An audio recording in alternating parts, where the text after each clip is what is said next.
Hello everybody, we're doing the volume of a composite solid. As you can see here, we have a shape, we have two shapes. We have a square-based rectangular prism, and it's a square because there are lines indicating 4 equal sides. So that is going to be equal, that's congruent sides. So that means they're all gonna be 48 centimeters in length and width. And then the height of it is different, so that is going to make that rectangular base prism or rectangular prism. So we have that. Then we have this hole that is going to be cut out, which is a cylinder shape. It looks like it is going straight through the top all the way down to the bottom. The information that we're given indicates that. So we're going to go ahead and we're going to take a look at those composite solid figures and get the volumes for each of them. I have got both of the equations written in here. We're going to plug in the numbers and solve. Now, as you can see in between, I have the minus sign indicating that I'm going to subtract whatever the volume is for the cylinder from that rectangular prism. So we're going to start off with the 3 dimensions that we have for our rectangular prism, which our length and our width are 48 and 48. Our height is 18. Oops. So we have those 3 dimensions. So I'm going to just plug those in right now, and we're going to do 48 times 48, and then we're going to multiply that times 18. So when we do all of that, we're going to end up with a measurement of 472, and this is centimeters cubed. So that's the volume of this prism. And then I'm going to take a look at my cylinder.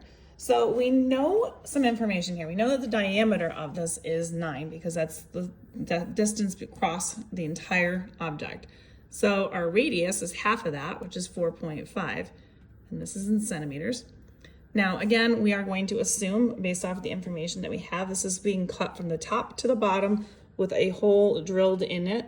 So the height of that would be 18 centimeters as well, because that's how tall this is as well. So we're going to use those informational pieces to plug into this formula. So our radius is going to be 4.5 squared.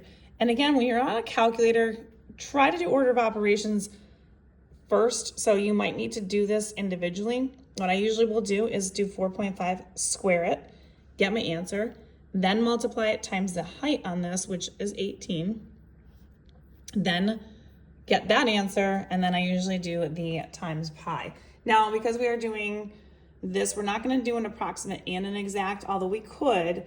I'm just going to find the approximate on this one. So my volume for this one, 4.5 squared, is going to be 20.25, then times 18, which is going to be 364.5-ish pi.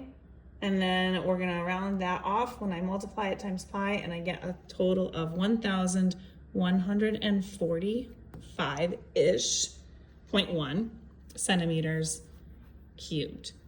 Now I'm going to take the volume from that cube, the prism, sorry, not the cube, the prism, and I'm going to subtract this number right here, which gets me a total volume of, let me calculate it, let's see.